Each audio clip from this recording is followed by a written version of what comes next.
masing.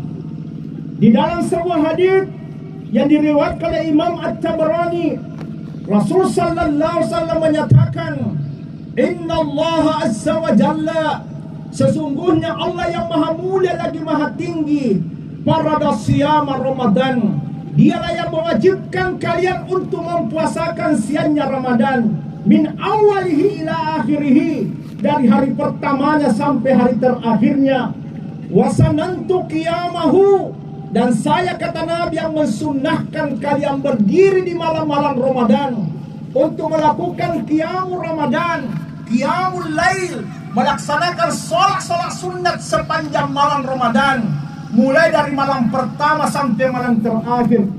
Kemudian Nabi menjamin, wa man samahu wa qamahu imanan wa ihtisaba, maka barang siapa yang menyempurnakan puasanya di siang hari Ramadan, menyempurnakan qiyamul Ramadannya di sepanjang malam Ramadan dengan dasar iman dan mengharapkan pahala dari sisi Tuhannya, kharaja minas sunubi kayaumi waladatu ummuhu, maka keluarlah dosa-dosanya, diampunilah dosa-dosanya, sehingga dia kembali menjadi suci, menjadi fitrah tanpa dosa, kayaumi waladatu ummuhu, sama kesuciannya pada waktu dilahirkan dari perut ibunya. Ini harapan terbesar kita. Semoga kepergian bulan suci Ramadan memberikan keberkahan kepada kita, berupa kembalinya kita menjadi hamba yang suci, sama ketika kita dilahirkan dari perut ibu. Allahu Akbar, Allahu Akbar, Allahu Akbar, walillahil hamd. Dan selanjutnya hadirin yang dimuliakan Allah, demi untuk menyempurnakan kesucian itu, demi untuk menyempurnakan kefitraan kita, tentu kita juga dituntut pada hari yang penuh dengan berkah ini. Sesudah kita bubar dari lapangan ini, bahkan sesungguhnya jauh-jauh sebelumnya, kita harus selalu membuka hati kita masing-masing untuk membersihkan dosa-dosa kita kepada sesama manusia. Seluruh rangkaian ibadah yang kita laksanakan sepanjang Ramadan itu akan menyelesaikan urusan dosa kita dengan Rabb kita, dengan Tuhan kita. Tapi yang namanya dosa, ada satu kelompok dosa, yaitu dosa manusia kepada sesama manusia.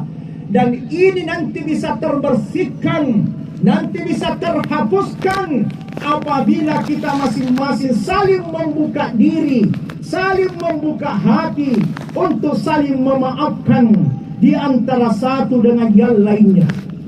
Pada hari ini, sekalipun kita sudah sering lakukan sebelum Ramadan, seorang suami sebagai pemimpin rumah tangga harus membersihkan dirinya kepada orang yang dia pimpin, istri dan anak-anaknya. Tidak ada salahnya kita sebagai pemimpin rumah tangga menyampaikan permohonan maaf kepada istri dan anak-anak kita, kepada ahli kita.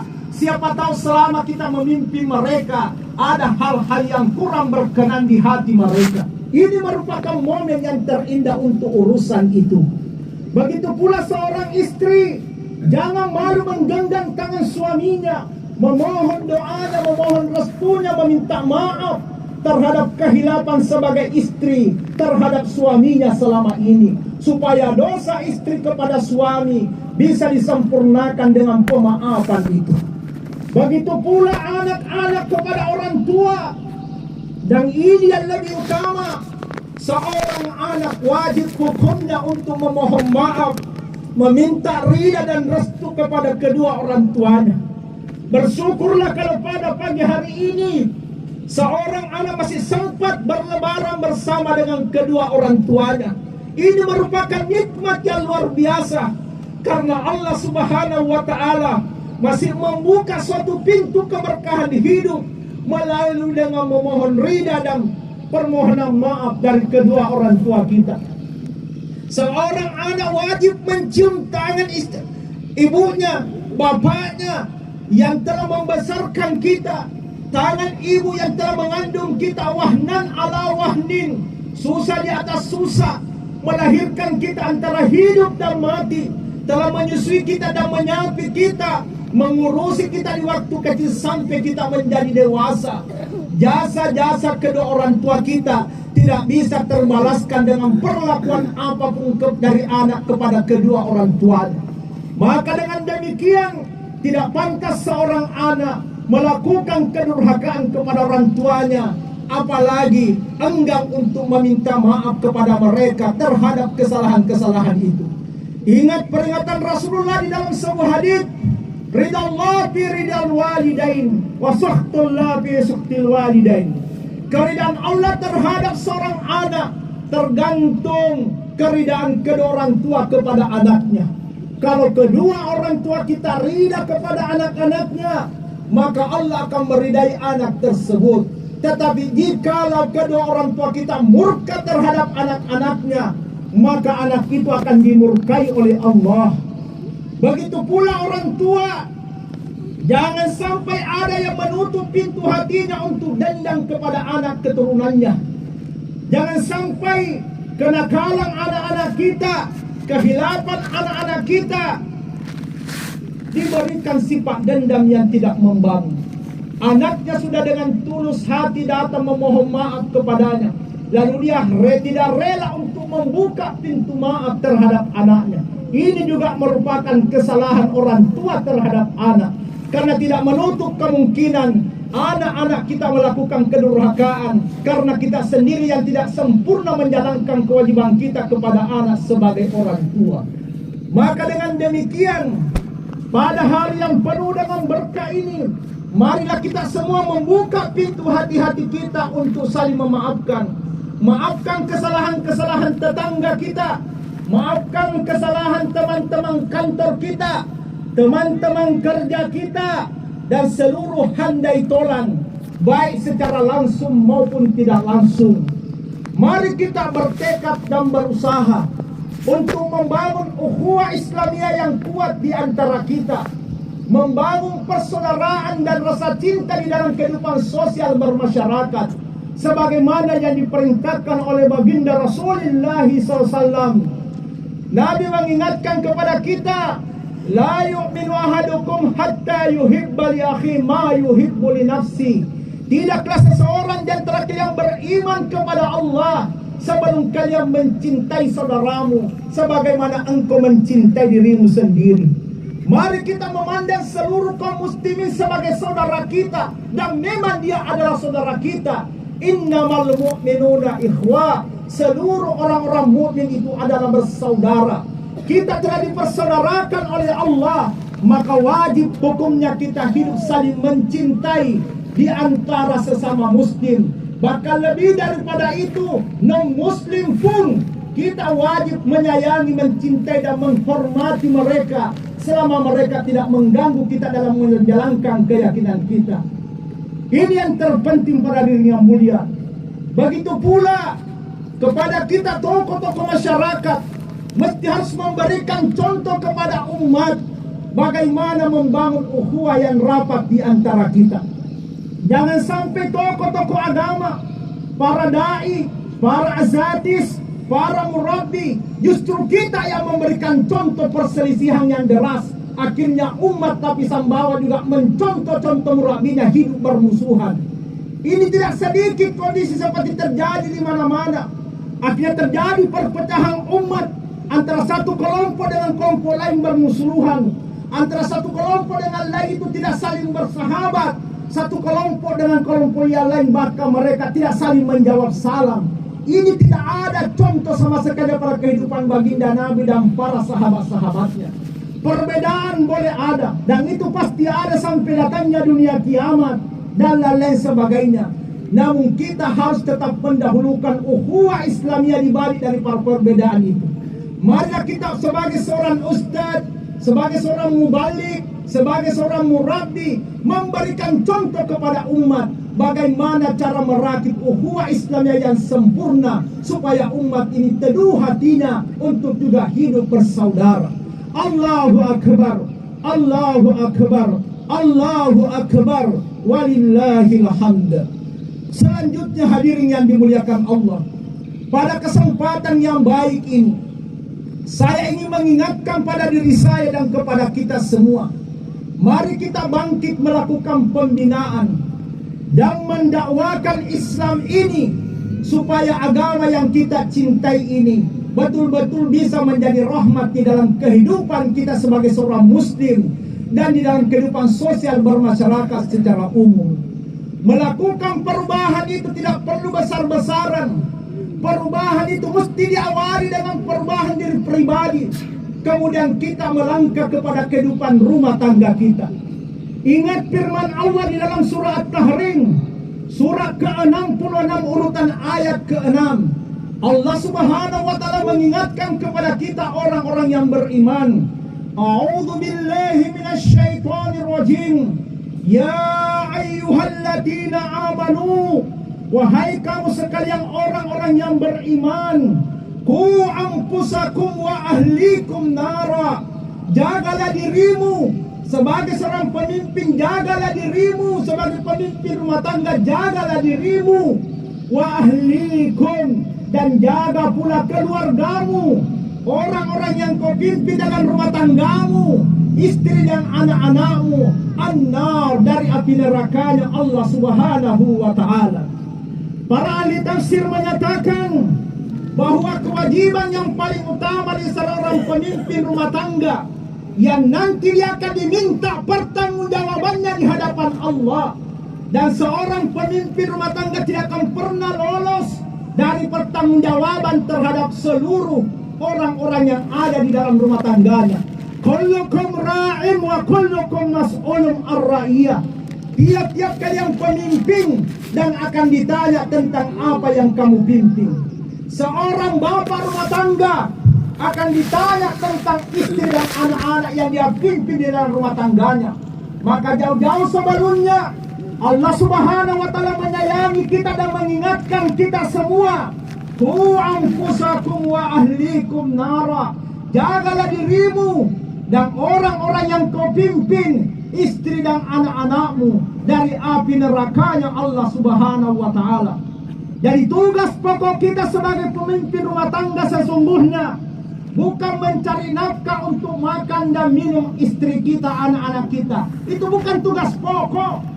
Tugas pokok pemimpin rumah tangga bukan membangunkan rumah tempat tinggal yang megah, yang lengkap dengan perawat-perawatnya, bukan menyiapkan kendaraan mewah sejumlah keluarga dan diparkir di depan rumah.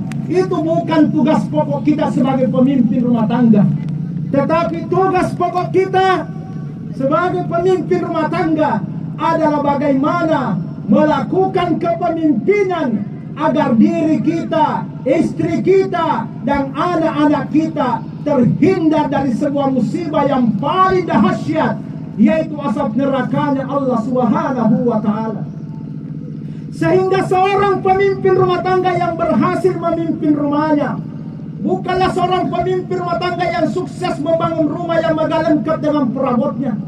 Bukanlah pemimpin rumah tangga yang sukses mengadakan makanan dan minuman yang layak, pakaian yang layak. Tapi pemimpin rumah tangga yang paling sukses memimpin istri dan anak-anaknya, memimpin rumah tangganya, apabila dia sukses menyelamatkan dirinya dan seluruh ahlinya di hari kemudian nanti dari asap nerakanya Allah Subhanahu wa taala. Ini terkadang kala pemimpin rumah tangga lalai terhadap tugas ini. Kalau di zaman dulu ada pengumuman dari BMKG tentang adanya bahaya tsunami, adanya bahaya gempa. Saya di daerah Majene, Pak, di daerah Sulbar pernah dilanda gempa. Bahkan di Palu saya pernah menjadi tim yang paling pertama menginjakkan kaki di Palu pada waktu tsunami. Pada waktu gempa di Mamuju, BMKG mengeluarkan peringatan dini akan ada gempa susulan, akan ada bahaya tsunami. Seluruh pemimpin rumah tangga melakukan langkah-langkah cepat menyelamatkan keluarganya supaya jangan sampai mereka dihanyutkan oleh tsunami, jangan sampai mereka dihantam dengan reruntuhan bangunan. Mereka melakukan langkah cepat mengungsikan keluarganya ke gunung-gunung supaya mereka terhindar daripada bahaya tsunami sesuai dengan peringatan BMKG.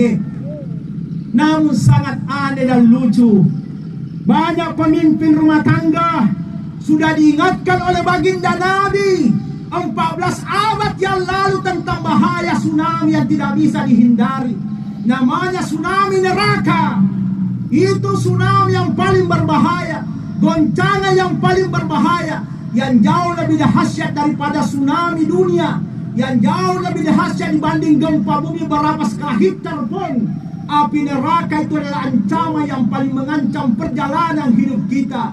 Namun anehnya, banyak sekali pemimpin rumah tangga, sekalipun sudah diumumkan oleh Allah, disampaikan oleh orang terpercaya namanya Rasulullah, ditulis dalam kitab yang paling suci namanya Al-Quran, berita itu sudah dilansir 14 abad yang lalu, namun kita santai-santai saja menanganinya. Tidak sedikit pemimpin rumah tangga melihat istrinya tidak sholat, dia tidak antisipasi, padahal istrimu itu adalah calon-calon penghuni neraka. Dilihat anaknya tidak sholat, tidak ada usaha yang serius supaya anaknya selamat dari asap neraka, dan lain sebagainya.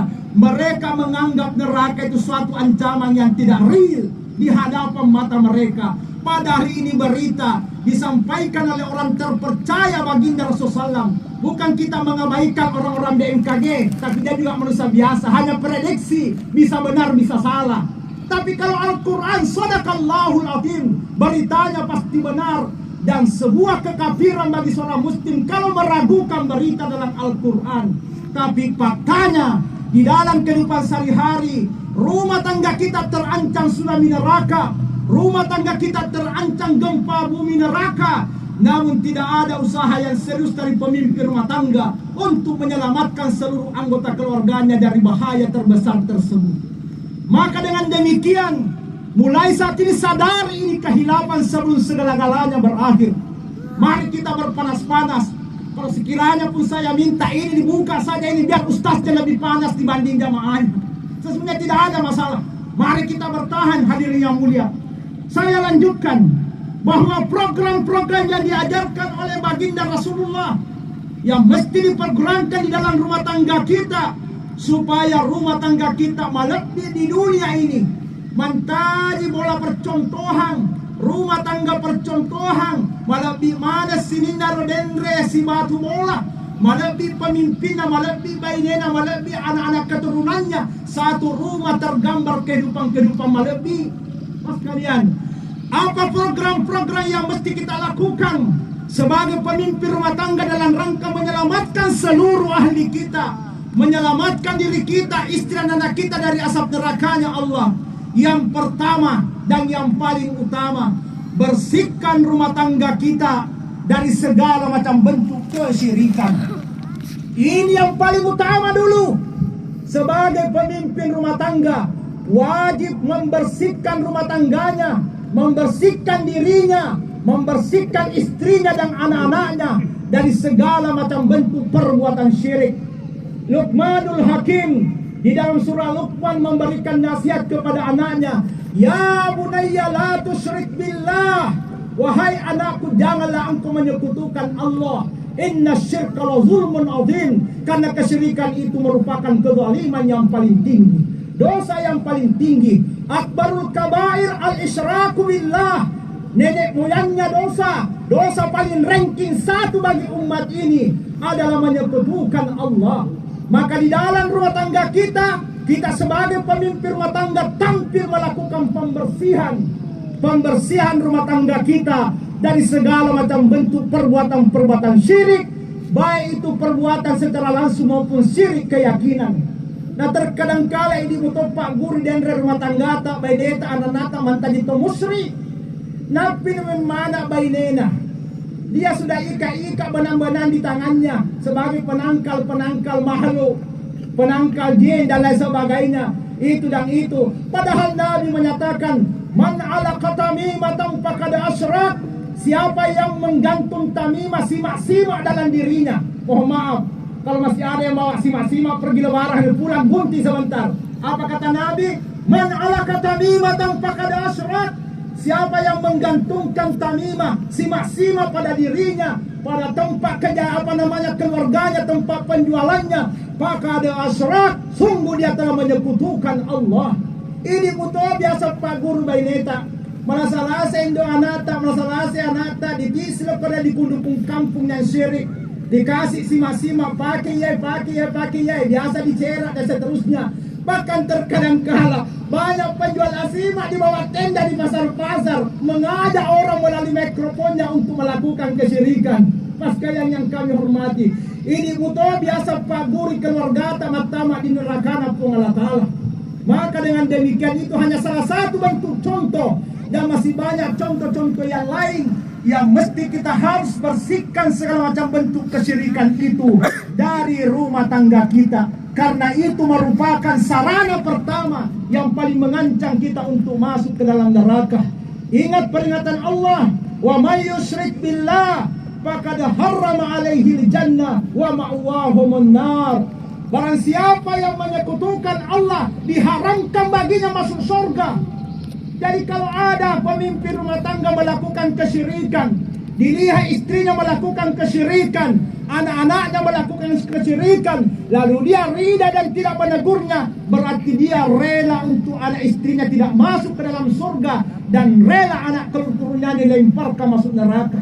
La yadkhulul jannah wa ma'wahumun nar, dan mereka hanya pantas untuk dilempar masuk ke dalam neraka. Maka pemimpin rumah tangga yang baik harus tampil melakukan pembersihan di dalam rumah tangganya dari segala macam bentuk perbuatan syirik. Kemudian sesudah itu, kita sebagai pemimpin rumah tangga diingatkan kembali oleh Allah di dalam Al-Quran surah yang sama, surah Luqman. Apa peringatan Luqman kepada anaknya sesudah akidahnya diluruskan, bersih dari kesyirikan? Ya bunayya aqimis shalah, wahai anak-anakku tegakkan salat. Ini pemimpin rumah tangga bertanggung jawab untuk tegaknya salat di dalam rumah-rumah tangga kita. Kita sebagai pemimpin rumah tangga mendapat tugas dari Allah. Buka surat Thaha, urutan ayat 132. Wa'mur ahlaka bis-shalah wastabir 'alaiha. Wahai para pemimpin rumah tangga, suruhlah ahlimu, kata Allah, suruh istrimu, suruh anak-anakmu untuk melaksanakan sholat. Wastabir 'alaiha, dan bersabarlah kamu di dalam mengerjakan sholat itu. Jadi pemimpin rumah tangga dapat amanah dari Allah agar menyuruh istrinya dan anak-anaknya melaksanakan sholat di dalam rumah tangganya itu. Diperkuat lagi oleh hadis baginda Nabi, muru auladakum bis-sholati balaga sab'an. Suruhlah anakmu untuk melaksanakan sholat ketika berumur 7 tahun. Pada ribuhum ita balaga asyar, pukul mereka, kerasi mereka. Apabila sampai masa baliknya, sampai umur 10 tahun, mereka enggan melaksanakan sholat. Jadi baik Allah dalam kitab sucinya, baik baginda Nabi dalam hadisnya, memberi amanah kepada kita pemimpin rumah tangga agar memberi contoh pelaksanaan sholat, menyuruh istri dan anak-anak untuk melaksanakan sholat. Maka jikalau ada bapak rumah tangga, ada pengakak bapak, ku teriaki dari atas podium demi kecintaan saya kepada kita semua. Kalau ada bapak pemimpin rumah tangga melihat istrinya sholat tidak sholat, lalu dari sholatnya anak-anaknya sudah berumur 7 tahun bahkan sudah balik tidak melaksanakan sholat, lalu dia berdiam diri menganggap itu tidak perlu diseriusi, maka mohon maaf, ini adalah pemimpin rumah tangga pengkhianat, kata Nabi. Pemimpin rumah tangga mengkhianati amanah dari Allah. Wa'mur ahlaka bis-shalah wastabir 'alaiha. Pengkhianat dari amanah baginda Nabi. Muru auladakum bis-sholati idza balagha sab'an. Jadi pemimpin rumah tangga yang sengaja melihat anggota rumah tangganya lalai sholatnya, apalagi tidak melaksanakan sholat, lalu tidak ada usaha yang serius untuk memperbaiki keadaan itu adalah pemimpin rumah tangga tidak pantas mencium bau surga, sekalipun bau surga dicium 1000 tahun perjalanan. Suatu ketika di Madinah, baginda Nabi duduk sesudah salat asar di hadapan para sahabat-sahabat. Lalu Nabi tiba-tiba menangis sampai air matanya membasahi jenggotnya. Abi Hurairah yang mencatat hadis ini bertanya, "Ya Rasulullah, apa yang menyebabkan engkau tiba-tiba bersedih?" Apa kata Nabi? "Malaikat Jibril memberikan berita kepadaku, ya sahabat-sahabatku, bahwa nanti akan datang dunia kiamat.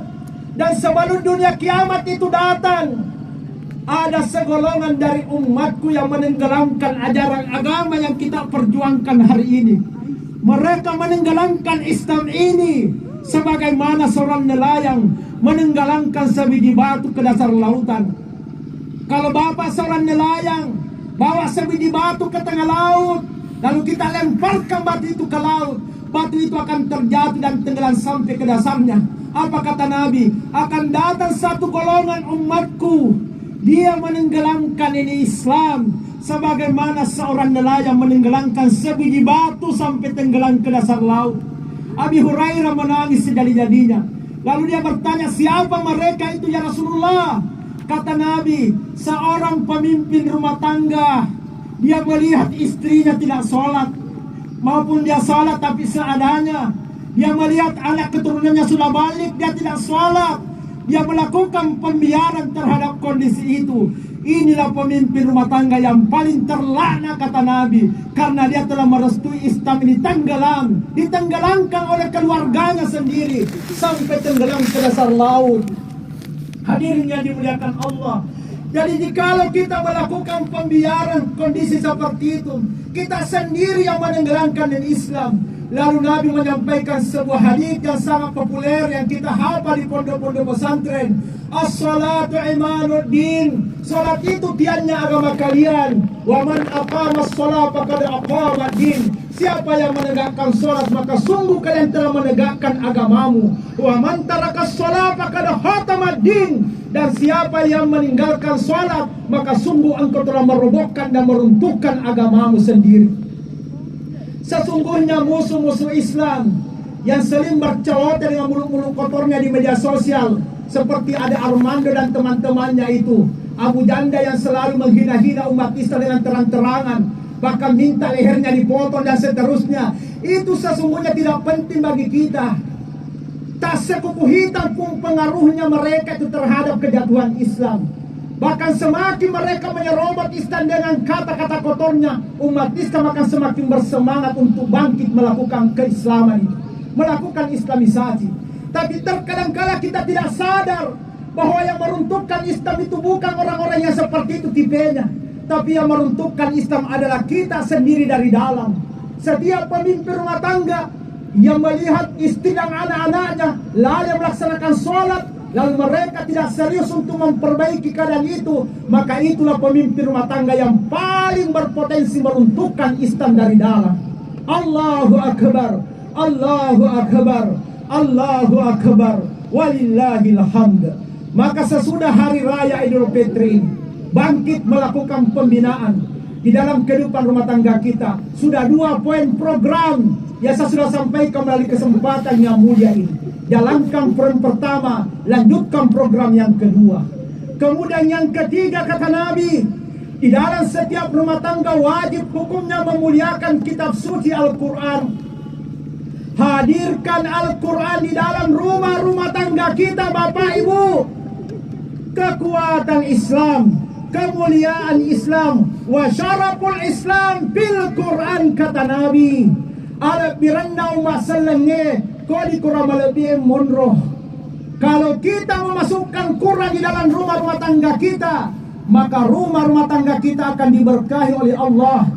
Di dalam sebuah hadis yang sangat populer, Nabi mengingatkan kepada kita, yarfa'illahu bihadzal kitabi aqwaman wa yada'ul akhirin. Allah sungguh mengangkat derajat suatu kaum dengan Al-Quran ini dan merendahkan derajat satu kaum dengan Al-Quran. Jadi siapa yang memuliakan Al-Quran di dalam rumah-rumah tangganya, maka rumah tangga kita akan diberkahi dan diangkat derajatnya oleh Allah. Tapi kalau di dalam rumah tangga kita tidak ada program memuliakan Al-Quran, maka rumah tangga kita sesungguhnya dianggap kuburan oleh Nabi. Nabi menyatakan, la taj'alu buyutakum kubura. Janganlah kalian menjadikan rumah-rumahmu laksana kubur.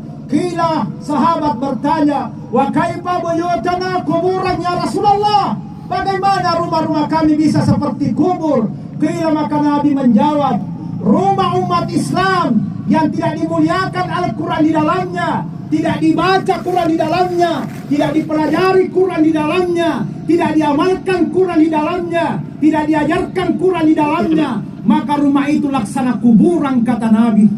Di sekarang banyak kuburan berlantai 2, banyak kuburan berlantai 3, banyak kuburan ada mobil mewah parkir di depan rumahnya. Karena semua umat Islam yang tidak dimuliakan Quran di dalamnya, kuburan itu adalah kuburan, kata baginda Nabi.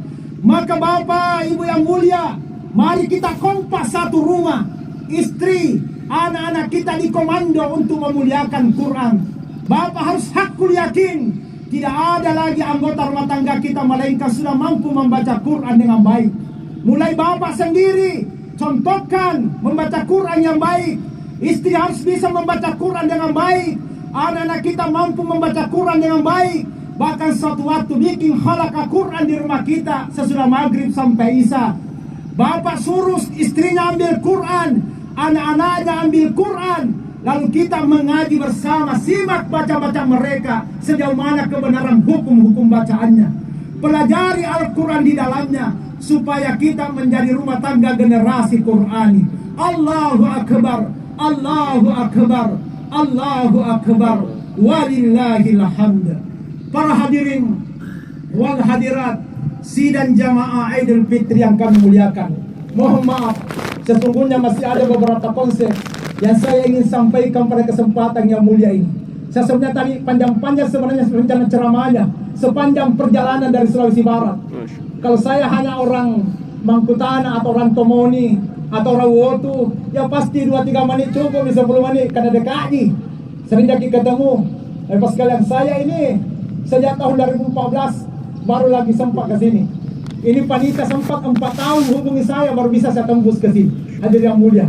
Maka syukur, saya bersyukur hari ini pasukan bertahan ini. Saya kembali doakan yang siap berpanas-panas, ya Allah, jangan engkau sentuhkan api neraka pada kulit-kulit mereka, karena mereka siap berpanas-panas demi untuk mencari ridhamu.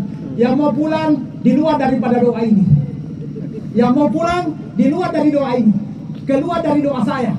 Terserah Bapak mau pulang boleh, tapi keluar dari doa saya. Yang saya doakan yang mampu bertahan, semoga kulitnya tidak disentuh api neraka di kemudian hari kelak. Para hadirin yang dimuliakan Allah, mari kita mencetak penghafal-penghafal Quran. Kita ada program di Indonesia ini. Mudah-mudahan 5 tahun ke depan kita mampu mencetak 30 juta penghafal Quran. Ada program seluruh Indonesia, 1 hafiz 1 rumah Islam. 1 rumah tangga Islam, usahakan ada 1 anak kita yang penghafal Quran di dalamnya. Kenapa Bapak Ibu yang mulia? Kalau ada 1 orang anak kita menghafal Quran, itu yang mengangkat derajatnya rumah tangga, baik di dunia sampai di akhirat.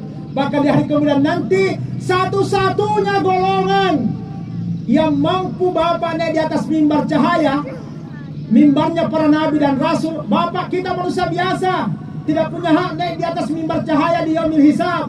Tapi ada 1 golongan bukan nabi dan rasul, dipanggil di atas mimbar cahaya menerima penghormatan.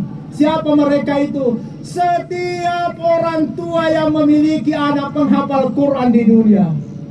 Bapak nanti kacau bimbado naik di atas mimbar cahaya. Kenapa? Karena kacau bimbado punya penghafal, punya anak penghafal Quran. Bapak naik di atas mimbar, dipasangi mahkota di atas kepala kedua orang tua yang memiliki anak penghafal Quran, yang mana mahkota itu cahayanya lebih terang dibanding cahaya matahari yang di atas kepala kita sekarang. Ini hanya dijanjikan kepada orang tua yang penghafal Quran. Bagaimanapun anaknya sempat jadi presiden, tidak ada jaminan siapa anaknya jadi presiden, diberikan nanti syafaat, diberikan nanti kehormatan, tidak ada jaminan. Tapi sekalipun Bapak petani biasa, mungkin pedagang-pedagang kecil, pedagang kaki lima, pedagang gerobak dorong, bahkan mungkin ada pemulung, tapi memiliki anak penghafal Quran, Bapak nanti jauh lebih terhormat dibanding seorang presiden di dunia. 2 periode minta 3 periode, Bapak jauh lebih terhormat.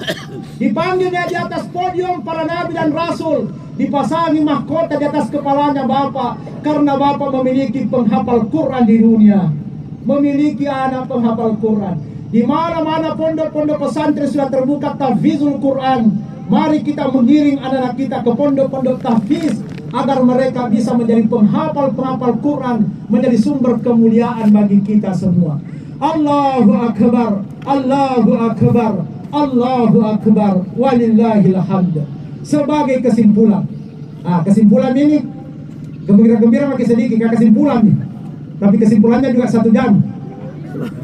Sebagai kesimpulan, yang pertama, sempurnakan kefitraan kita dengan membuka pintu hati, saling memaafkan antara satu dengan yang lain. Jangan ada dendam di antara kita, bagaimanapun keadaannya. Memang yang namanya kesalahan orang kepada kita, syaitan membantu kita untuk selalu menahan diri untuk tidak memberi maaf. Tapi ingat, man lam yarham la yurham. Siapa tidak menyayangi tidak akan disayangi. Mari kita hidup berkasih sayang di antara satu dengan lainnya. Apapun organisasi kita, apapun partai kita, apapun kelompok dakwah kita, itu tidak penting untuk menjadi sekat-sekat untuk merajut ukhuwah Islamiyah. Kemudian yang kedua, mari kita melakukan dakwah di dalam rumah tangga kita masing-masing. Dakwah memberantas syirik di rumah tangga kita. Dakwah menghidupkan sholat 5 waktu. Hadirin yang mulia, dan bagaimana kita memuliakan Al-Quran di dalam rumah-rumah tangga kita. Dan yang paling terakhir, hadirin yang mulia, sesudah kita berhari raya ini, mari kita melihat kekurangan-kekurangan yang masih ada, kita sempurnakan sepanjang hayat kita ke depan. I'budu rabbakum hatta yatyakal yakin. Ramadan boleh pergi, tapi perginya Ramadan bukan menghentikan ibadah. Jangan sampai setelah Ramadan pergi tidak ada mie puasa, masih banyak puasa sunat. Tidak ada mie qiyamul lail, masih ada tahajud, itu dan seterusnya. Sudah berhenti baca Quran, sudah berhenti pergi di masjid, padahal itu masjid itu kalian seumur hidup. Itu semua mesti ditindaklanjuti kebiasaan kita dalam Ramadan. Saya juga pribadi mohon maaf ya sedalam-dalamnya apabila ada hal-hal yang kurang berkenan di hati kita semua. Baik, selanjutnya marilah kita berdoa kepada Allah dengan doa yang serius, doa yang sungguh-sungguh. Jangan pernah terbetik darinya, Ustaz, jangan terlalu panjang doanya. Mau pelalanya ini. Semakin panjang doa, semakin panas, semakin kuat mengaminkan, semakin doa-doa kita diijabah oleh Allah. Allahumma salli ala Muhammad wa ala ali Muhammad kama sallaita ala Ibrahim wa ala ali Ibrahim wa barik ala Muhammad wa ala ali Muhammad kama barakta ala Ibrahim wa ala ali Ibrahim innaka Hamidum Majid. Allahumma wahai Tuhan kami, inna nas'aluka imanan la yartaddu. Kami semua ya Allah memohon kekuatan iman yang tertancap dalam hati-hati kami ya Allah, yang tidak akan tercabut untuk selama-lamanya sampai kami menghadap kehadirat-Mu. Wa na'imal la yanfadu, dan kenikmatan surga yang tidak akan terputus untuk selama-lamanya. Wa murafaqata Muhammadin bi'ala jannatil khuld, dan izinkanlah kami untuk berjumpa dengan Rasulullah di dalam surga yang tertinggi di kemudian hari kelak. Allahumma wahai Tuhan kami, arinal haqqa haqqa, jadikan kebenaran agamamu ya Allah menjadi kebenaran dalam keyakinan kami. Warzuqna ittiba', dan karuniakan kekuatan dan kemampuan untuk menjalankan kebenaran agamamu ya Allah. Wa arinal batila batila, dan jadikan pula kebatilan itu menjadi kebatilan dalam keyakinan kami. Warzuqna ijtinaba, dan karuniakan kekuatan dan kemampuan ya Allah untuk menjauhi segala macam bentuk kebatilan itu. Allahumma ja'alna minas sabirin, ya Allah golongkan kami hamba-Hamba-Mu yang bersabar dalam menjalani hidup, bersabar dalam menjalankan perintah-Mu ya Allah, bersabar di dalam menjauhi larangan-Mu, dan bersabar dalam menghadapi musibah yang Engkau berikan kepada kami. Allahumma ja'alna minasy syakirin, ya Allah golongkan kami hamba-Hamba-Mu yang senantiasa pandai mensyukuri nikmat yang Engkau telah karuniakan kepada kami. Allahumma ja'alna minal mukhlasin, ya Allah golongkan kami hamba-Hamba-Mu yang senantiasa berikhlas di dalam segala amal ibadah kami. Allahumma ja'alna minal muttaqin, ya Allah golongkan kami hamba-Hamba-Mu yang senantiasa hidup bertakwa kepada-Mu sampai akhir hayat kami ya Allah. Allahumma ja'alna minas shadiqin, ya Allah jadikan kami golongan hamba-Hamba-Mu yang teguh pendirian di atas kebenaran agama-Mu. Allahumma ja'alna minal muflihin fid dunya wal akhirah, ya Allah golongkan kami hamba-Hamba-Mu yang mendapatkan kebahagiaan hidup di dunia sampai di negeri akhirat. Allahumma ja'alna minasy syahidin fi sabilik, ya Allah golongkan kami hamba-Hamba-Mu yang mati syahid di jalan-Mu ya Allah. Allahumma ansur mujahidin ya Allah fi ghassa, ya Allah ya Rabb, Tolonglah saudara kami Allah para mujahidin yang sementara menghadapi agresi militer Israel di Gaza ya Allah. Tolong mereka ya Allah, bantu mereka ya Allah, sabarkan hati-hati mereka, teguhkan jiwa-jiwa mereka ya Allah, berikan ketangguhan kepada mereka ya, dan tepatkanlah sasaran-sasaran tembakan mereka kepada musuh-musuhmu ya Allah. Ya Allah ya Rabb, jadikanlah kami bahagian dari mereka sekalipun kami tidak berada di sisi mereka. Jadikan kami bahagian daripada pejuang-pejuang itu sekalipun kami tidak ikut berjuang bersamanya secara langsung. Dan kumpulkan kami bersama dengan mereka di dalam surga-Mu ya Allah. Rabbi ghafir lana wal walidaina warhamhuma kama rabbana shighara. Ya Allah ya Rabb, ampunilah dosa-dosa kami ya Allah. Ampunilah dosa kedua orang tua kami ya Allah. Rahmati keduanya ya Allah. Sayangi keduanya ya Allah, sebagaimana mereka menyayangi kami di waktu kecil. Dan kumpulkan kami bersama dengan mereka di dalam surga-Mu yang penuh kenikmatan ya Allah. Kumpulkan kami bersama dengan orang-orang yang kami cintai dalam surga-Mu ya Allah. Rabbana atina fid dunya hasanah. Ya Allah, karuniakan kepada kami kebaikan hidup di dunia ini, wa fil akhirati hasanah, dan kebaikan hidup di negeri akhirat. Wa qina adzabannar, dan jauhkan kami dari azab neraka. Subhana rabbika rabbil izzati amma yasifun, wa salamun alal mursalin, walhamdulillahi rabbil alamin. Amin. Summa assalamualaikum warahmatullahi wabarakatuh. Terima kasih sudah bersabar.